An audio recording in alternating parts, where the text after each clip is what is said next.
I'm Alison. I'm Head of Learning at Urchin Insights, where we make leadership development affordable by using AI and technology. Background-wise, I'm an organizational psychologist and a leadership coach. And as I shared in the last session, I've reached the age where practical and good enough is what I aim for.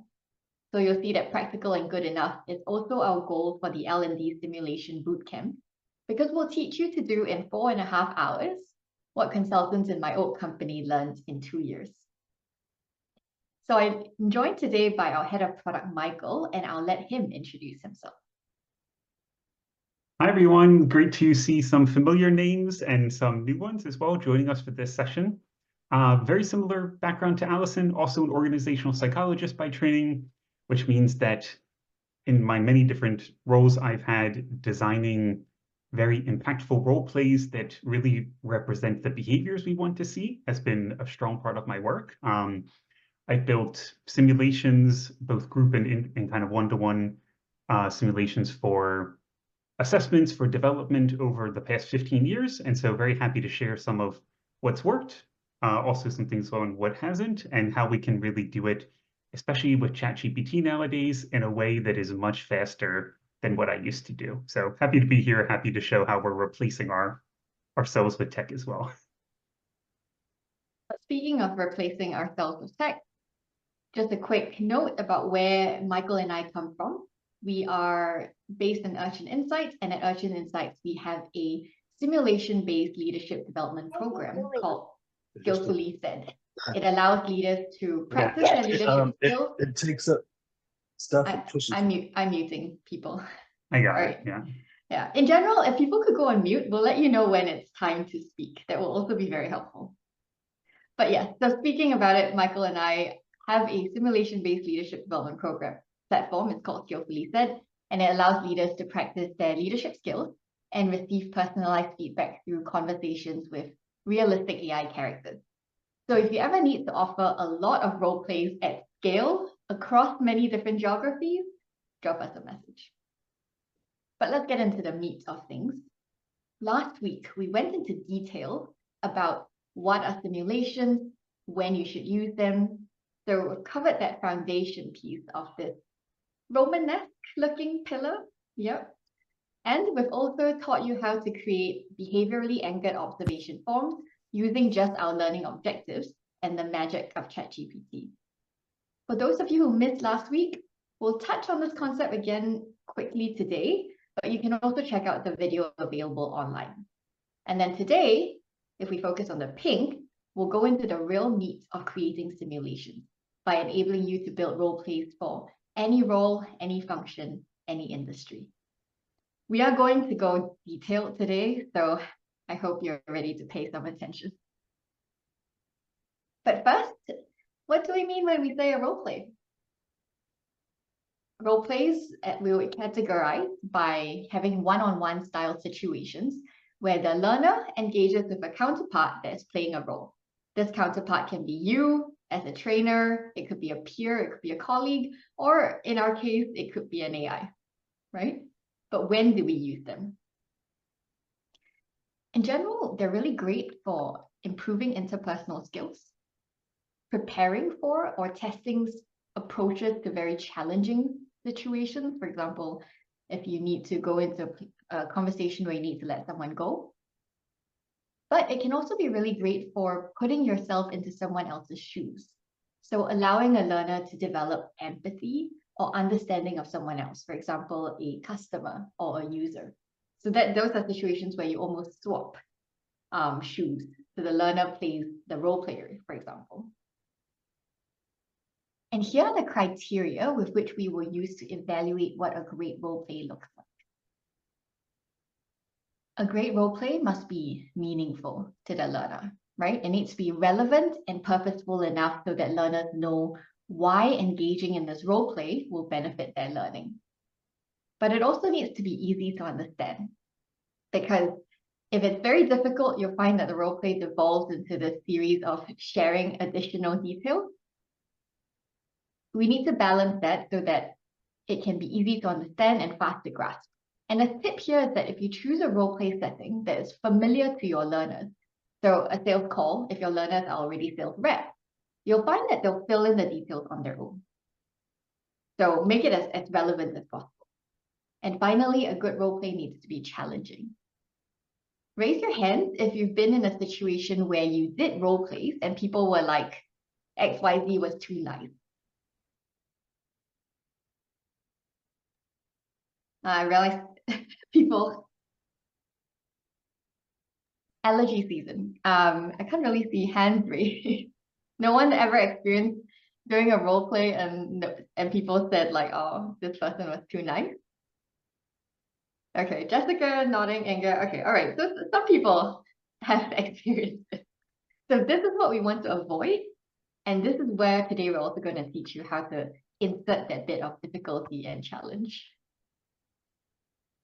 So with this criteria outlined, what challenges have you actually faced when designing role plays? I'm going to share a poll on Zoom, and I would love for you to be able to answer. Can you see the poll jump up? Yeah.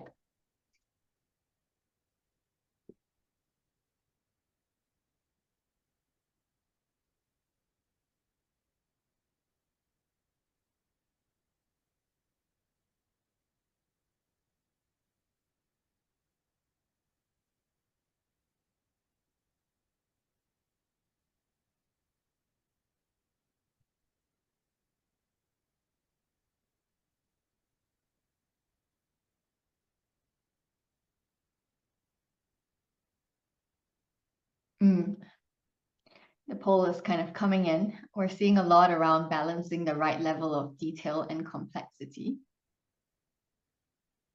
and making characters feel authentic and real. I think I'm going to end this because I think most people have participated, and I will share the results with all of you so you can see it as well. So the positive is we're very lucky because apparently today we all don't have so many issues of time and resources. So that's a benefit. But not having kind of the relevant domain knowledge, balancing the level of detail and complexity, getting participants engaged, making characters feel authentic and real are definitely key challenges. And you can see we're not alone with these challenges, right? I mean, there are 40 something of us here, and we're all kind of voting on the same things. So today our goal is to show you how to balance that need for detail with the right level of complexity still. And then to leverage ChatGPT, right, to save some time and overcome some domain knowledge gaps, but also help your characters feel a little bit more real. Yes, I know AI is going to help us make characters feel more real, but it is. It's going to work, I promise. So I'll stop sharing the poll for now. All right. Maybe Michael, you can mute that person. Thank you. So, how do you design simple but powerful role plays? There are 3 key steps. 3. First, right, we identify the setting and the role, and then we go a bit deeper into each person's drivers and goals. So this is for both the learner and then the counterpart that they're talking to. And finally, we have to add a little bit of spice by increasing the difficulty or the challenge of the role play. So no one ever steps out going, XYZ was too nice. We don't want to hear that. But they shouldn't cry too, so somewhere in between, yeah. And before we're able to start designing our role play though, just a quick reminder, you need to already have predefined your learning objectives and your bar form using the process we showed you last week. So this is the first step before we actually design the role play. And if you don't know what we're talking about, Michael shared the link in the chat already to watch the recording from session 1. But for now, I will pass the meeting over to Michael so that he can walk us through how to create a role play with an example that I think we are all going to be familiar with. So I'll stop sharing, then you can take over, Michael. Yeah.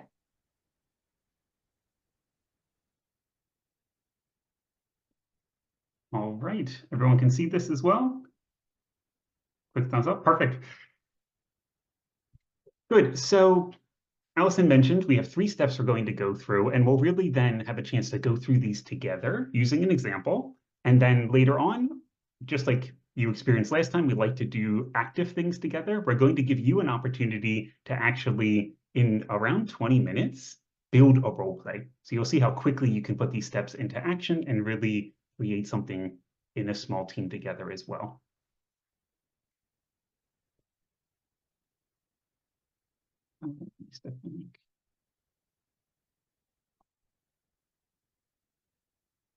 The example we're going to use together for our personal practice is actually going to be around developing a training for trainers. So we're really going to step into a bit of a training inception, so to speak. And in particular, we're going to work on a training where we want to help other trainers be able to handle difficult situations that we face in our day-to-day work. So this will be the topic that we'll get to build a role play for today. Starting with identifying the setting and the roles, really what we want to do with this is create the frame for our role play itself, right? So just like any story, we want to start with what is the setting about, who are the actors or kind of the characters that are going to be part of that story, and then all the action is going to happen around that.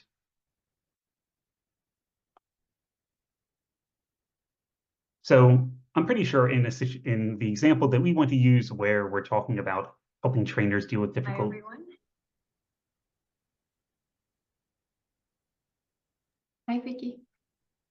Hi, Vicky. Sorry, did you have a question? No, sorry, I just had a glitch on my computer. My apologies. No worries. Okay, so I think in a situation like helping trainers deal with difficult situations they face in a training environment, most of us can probably think of some settings where this happens. But imagine, for the sake of completeness, if we were working on a training for internal customers, for instance, we're not always going to have all of that information at hand to know what setting to use. So we're going to start, just like we do with everything else, actually with our learning objectives in mind. In this case, we've already come up with them for you. So you can imagine if we're doing a training around handling difficult situations, we probably want to work on skills like, in those difficult situations, how do we actively listen to understand the challenges that someone's having? What are some strategies that maybe we can give feedback to the people that are making our training environment difficult and manage the emotions of those? And then in the moment as a trainer, how do we adapt and accommodate the needs that might come up? With these learning objectives in mind, normally what would we do? We'd go and we'd talk to some of our subject matter experts, right? Talk to different trainers that exist, and we would really be asking them, in this case, two very simple questions. What are some typical examples where you faced difficult situations, right, in a training environment? And since we had those very clear learning objectives, we can even help guide the discussion to really say, think of situations where you've had to do exactly these things, right? Where you've had to listen to concerns, where you've had to manage resistance and so on. Earlier, you mentioned when we were doing the poll that some of the challenges can be making sure that we really have a role play that's going to be powerful enough or meaningful. Bringing in the learning objectives as we're gathering the situations is really going to make sure that we're hitting that meaningful element, right? That it's relevant to our stakeholders. In this case,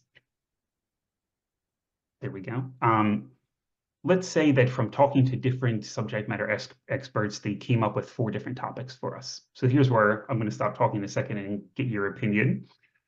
These are a couple different scenarios that they faced, right? It's difficult when the tech stops working, picture face-to-face programs, right? When the tech stops working, or students are being really disruptive, or maybe like culture, language barriers, and so forth. Even sometimes the space is much smaller than we thought for the activities we planned. How do we actually choose which of these to build our role play around?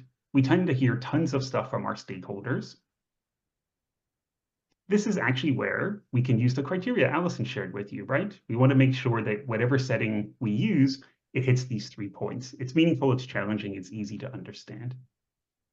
So I'm actually going to ask you, looking at the 4 examples that we have, feel free to throw into the chat the number of the setting, the situation that you think hits all three of our criteria. So let's see what you think. Imagine the training we want to do, which one fits?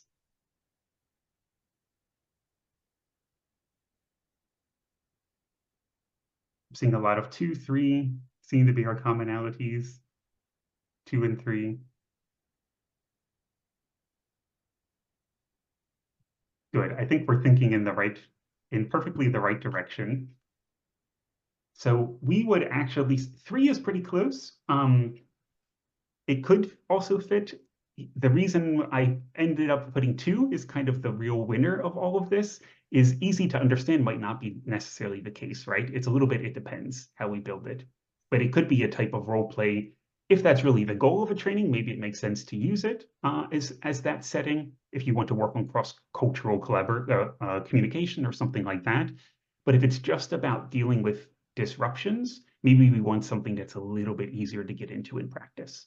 So I would also agree, I think that the example 2 really hits all of our criteria. So again, yeah, 3 could maybe it's a bit too broadly defined. It's a good point, Anna, as well, right? We would need to know more specifics if we wanted to build something around that. So we can see very quickly, we can get our setting kind of settled. So we know we're going to use...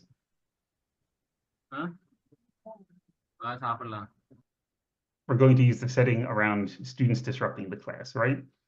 Then the very quick question is to finish kind of the framing of our role play, what roles are involved. Here, I think it's pretty obvious. We're going to have our teacher, and we're going to have our disruptive student, because we picked the topic around someone being disruptive.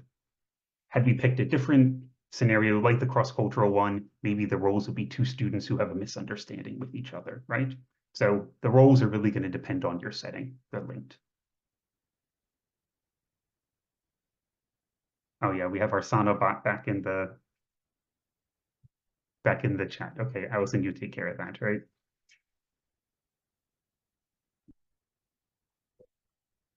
So this is basically step 1 really done. Do we have our setting? Do we have our roles? This gives us the frame. Our second step then is now we get to really start going into more of the fun. We've set the scene already. We have our characters. So what is the heart of the role play really going to be about? To design something that really balances that meaningful yet easy to understand, we really only need to answer 2 questions. The first is going to be, what are the goals both our learner and our role player want to get out of the role play? This frames what each is trying to accomplish in the discussion, right? And then second, some of you mentioned it can be challenging to make sure that the role player part in particular is realistic, right, and challenging enough. So we also want to think about it almost like method acting. What drives our role player? Who are they? Because we really want that whoever plays them can step into those shoes and be able to play that character. And it's really bonus points if you even know someone you want to base the role player off of. So let's start with learners' goals. This one should be the most straightforward because they should really be based off of, you probably guessed it, our learning objectives. You'll see we're going to come back to this fairly often, right? So you all remember these. We mentioned them at the very beginning. If the goals of a role play really drive what a person should accomplish in the discussion, then the learner's goals should really reflect what we want them to practice, right? What the objectives are. So if we look at these objectives, I could imagine here's a couple different options for what the learner's goal could be. Which of these 3 do you think fits our objectives the most? I'll ask you to put a number in the chat again.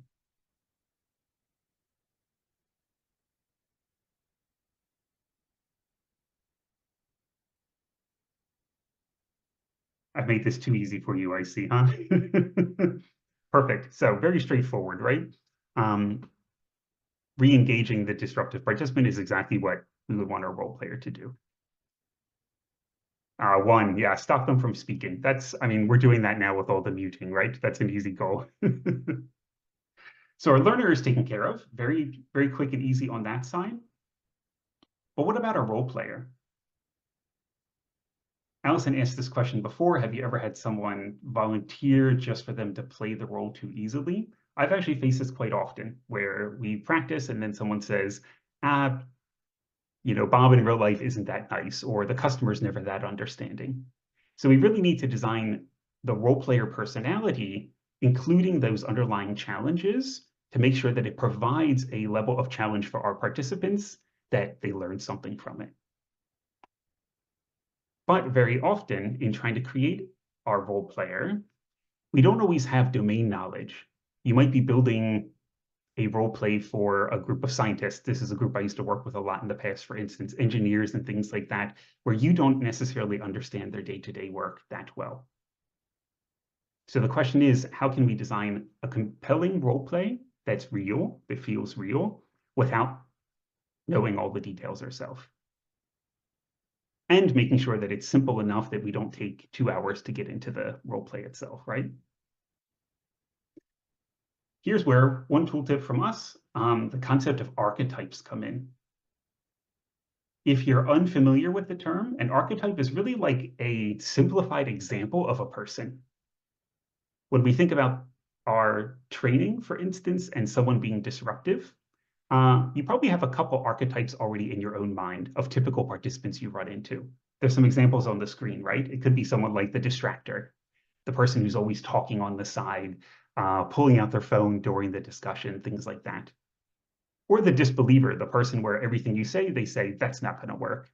There's no time for that. How can you think that we would do that, right? So these are archetypes, a very simplified concept where if you were to start to explain it, right, the distractor, most of you would probably already get it, and you could play that person very quickly without needing a lot of detail. The best part is, for all those roles where we don't have domain knowledge, ChatGPT is going to be yet again our friend. It is extremely good with a very simple prompt at giving us some examples of good archetypes.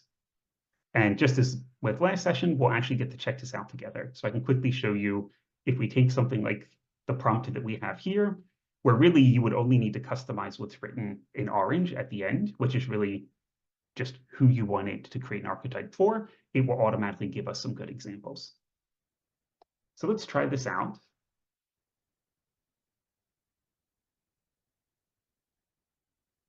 I'll zoom in a little bit so that this is a bit bigger. And I'm literally just putting the text that we looked at a second ago together into the ChatGPT.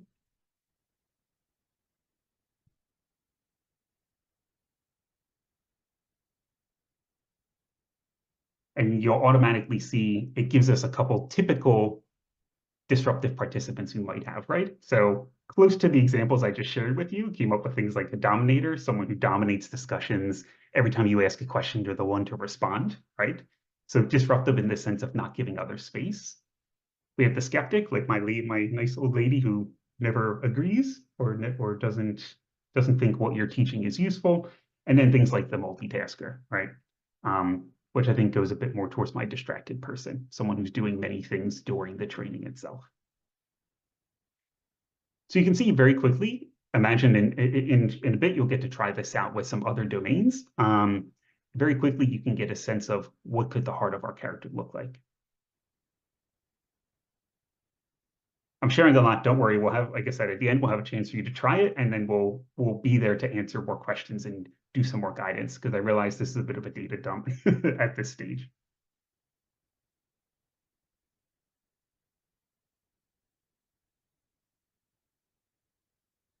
So now we had some ideas of a character that we could use, an archetype. I'm actually going to borrow the skeptic because I like this one. I also like the picture of the lady putting her thumbs down, not very happy with us. Now, if we don't have domain knowledge, pretending we knew nothing about training environments and participants, it's helpful to have that archetype, that concept, but we can actually even go one step further with ChatGPT to understand the character even better by asking a question around challenges. This will help us really go kind of peel the onion and go one level deeper about how the role player could behave during a discussion or during that simulation. what you do here, it's, with ChatGPT, it's about continuing the dialogue with it. So we can say something like, let's take the example of whichever archetype you want. Give it a situation. So imagine this person's in a coaching training. Just to make it simple, what are some challenges this person might be facing that causes them to act this way? So let's just throw this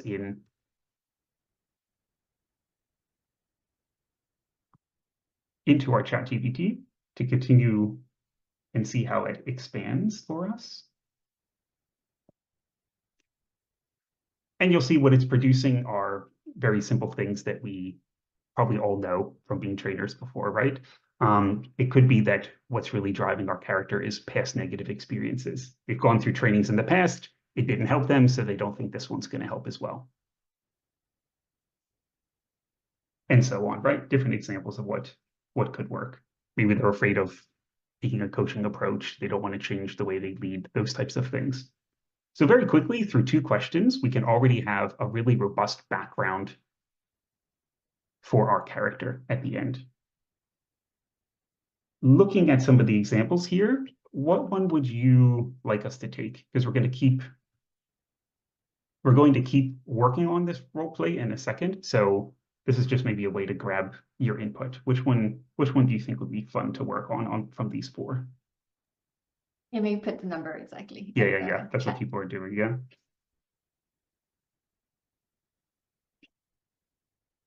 Oh, it's very mixed, but now I'm seeing a lot of 3. All right, we'll take, I think 3 is going to win it. Lack of trust. Ooh, so they really just don't like experts. This is what we're going with, huh? All right, that sounds like it could be an interesting element for us to take on, right? So at the end, and again, you'll see this on the template that we're going to give you, really at this stage, we'll have answered these 3 buckets about our characters, right? So for the learner, we said it's about re-engaging the participant.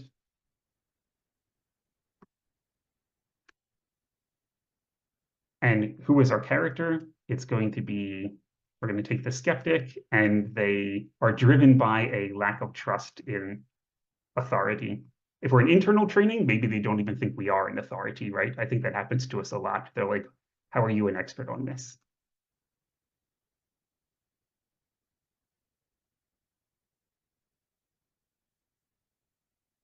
Goals for a role player, we'll leave this blank for now. If you're doing a discussion where it's more like a conflict of goals or negotiations or things like that, you might have a very clear goal that's contradicting in this case. But here, maybe it's more about really the character, right? It's this, what's driving them is really this lack of trust that we were talking about. So already you see very quickly, we have the heart of a role play, right? We have a scenario, we're in a coaching training, we have a skeptical participant who doesn't trust our authority. We want to re-engage, we want our learner to practice re-engaging them.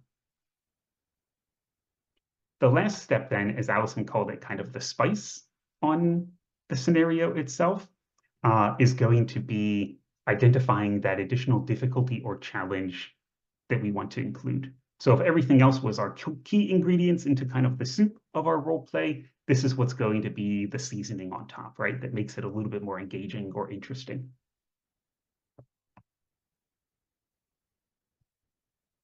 And here, really, it's just thinking about 2 questions. The first, whenever you're designing a role play, we found actually it's really helpful to have what we would call like an inciting incident. What happened recently that triggered the role play to happen, right? So we know that we have a skeptical person who doesn't trust authority. Maybe they said something and disrupted the classroom to say, are you a coach? Do you have a coaching certificate, right? Maybe they did something like this. We want to have that specific behavior that is going to allow us to have some meat for the role play, for them to really discuss something. Second is we should always think about what's really going to make this situation difficult.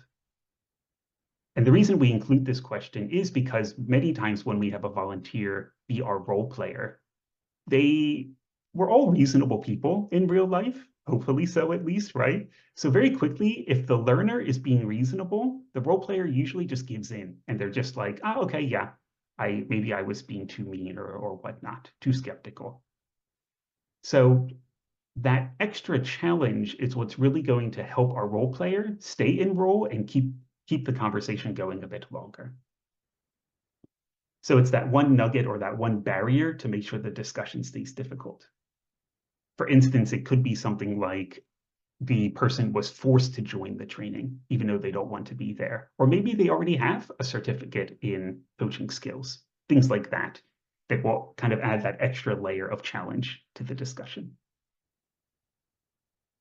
So I shared a couple examples of what these could be, but this will be my last time then to ask your opinions as well. What could we put as a specific incident that happened now that we know how our character is supposed to be? And I'll fill this in for us.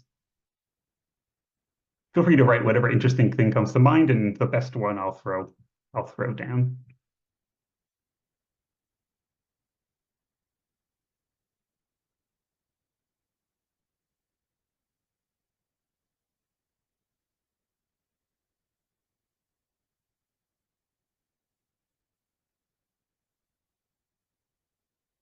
And really, again, it's just about being creative, right? So what could our skeptic person have done that we are now going to want to talk to them about their disruption?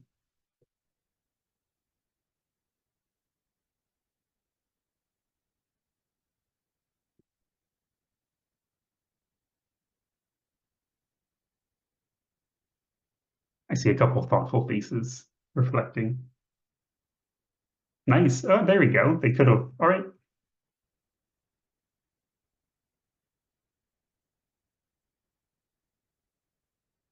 We'll combine it. So maybe they talked behind the presenter's back during a break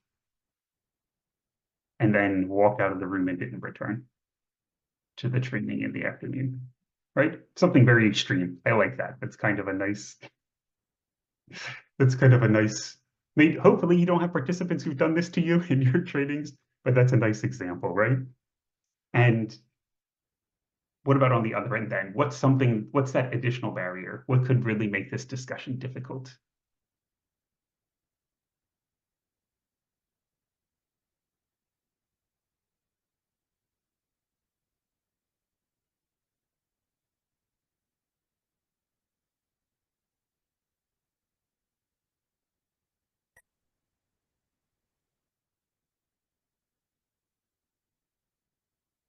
I'll add in the anecdotal. I think that's a good that's a good piece.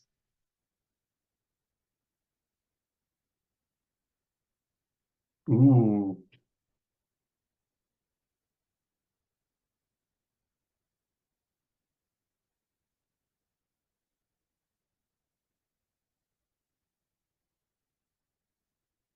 Yeah, there we go. Participant was trainer's old manager. And I like this. Trainer is younger than them. I definitely remember experiencing this in the early years, right?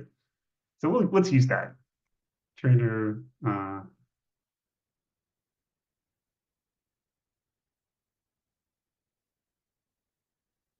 Perfect. So you've hit it. I think you've exactly realized how we can make this really engaging and difficult, right? Because then even in the role play, if our trainer, so to speak, is able to share some feedback to the participant, they could hit on their age and challenge their credibility and things like that, right?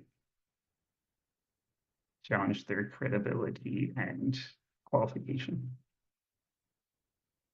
As someone who's done a lot of leadership training in the past, I definitely remember people asking me if I was a leader myself, right? Even if I was, when you look young and when you are younger, instantly these challenges come up, right?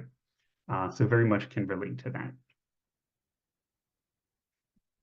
Good. So that was kind of a very quick speed run through our 3 stages. But you see, actually, in very little time, we're able to, usually, of course, we taught the SMEs from the beginning, but we're able to set the scene, decide on who we're talking to, right? Using those archetypes, really get a sense of their challenge. Then add a little bit of spice at the end to make sure that the role play really creates some meaning and value for the person who's practicing it, because we want to make sure it has that extra level of difficulty. Since I actually was a little bit faster than I expected, let's take a very quick pause and I can check if you have first questions, because from here, actually, we're going to go into you getting to try this out yourselves. But before that, then I'll stop sharing for a second. Any quick questions before we try it out ourselves?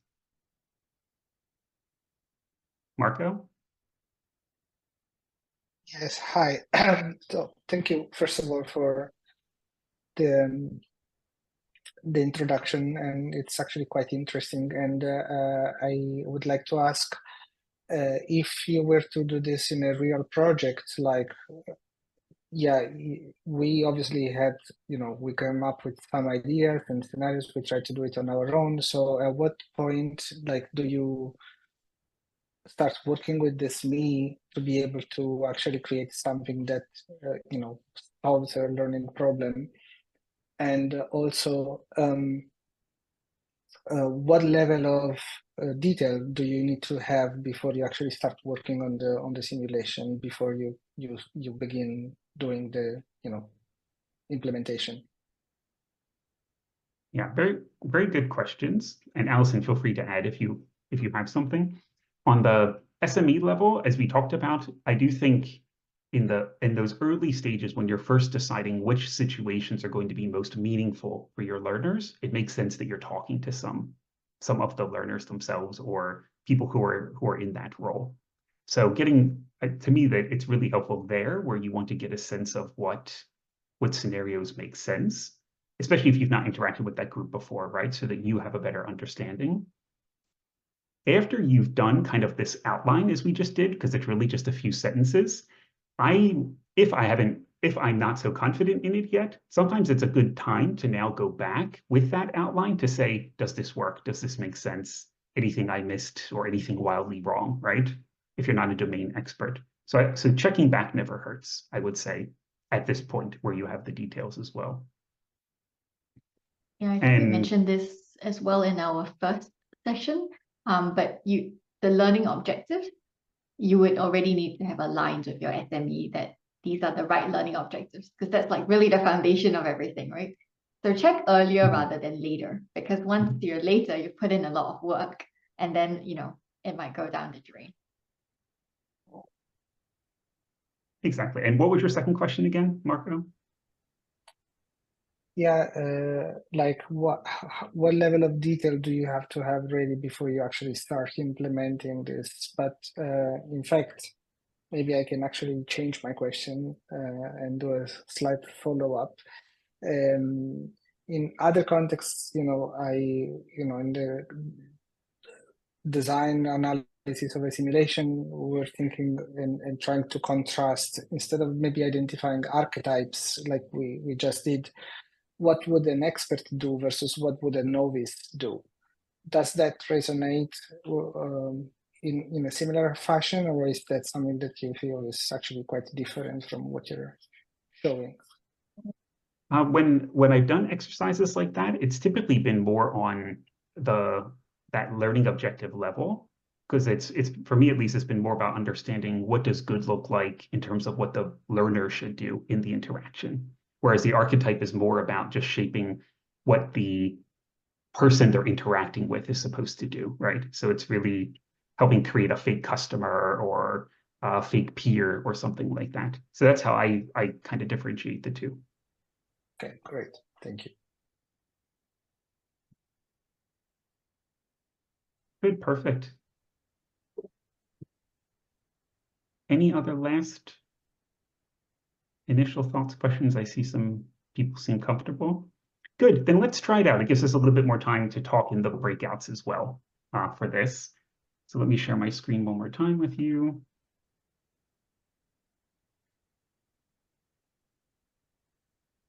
So what we'll do is exactly as I mentioned, try it out for ourselves.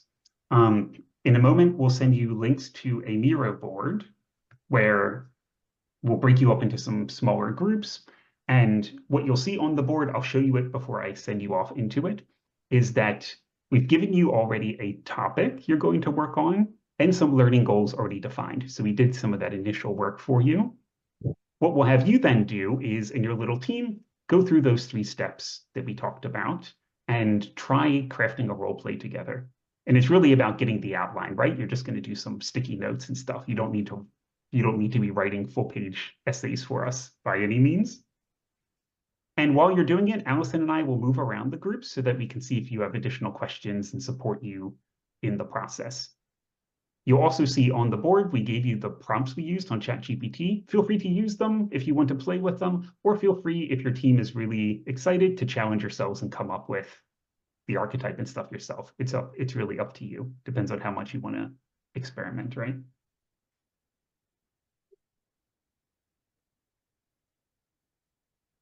So before we send you onto the board, I'll just show you it so you get a sense of what you're going to be facing. So across the top, you'll have your group number, right? In a moment, when you see which breakout you're in, you'll know which group to go to.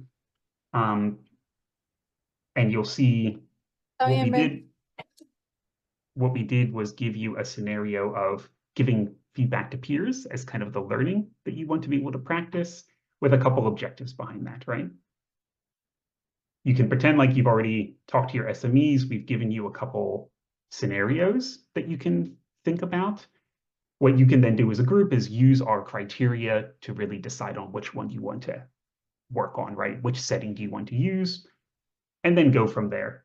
Pick your characters, think about the goals, think about the underlying motivators and drivers of your character, and then add your spice, right? Work on the difficulty and challenge. So that's it. Maybe we can highlight where the instructions are. That was the challenge last time too. Yeah, on the left, you're going to always see our little logo with its little glasses on, talking to you. So on the left each time will be the detailed instructions in case you forget. But for the most part, you're filling in the white boxes. I think it should be hopefully pretty straightforward. But yeah, just follow the instructions you see there. Okay, I'll stop sharing in the chat. I'm going to throw the links to the 2 boards.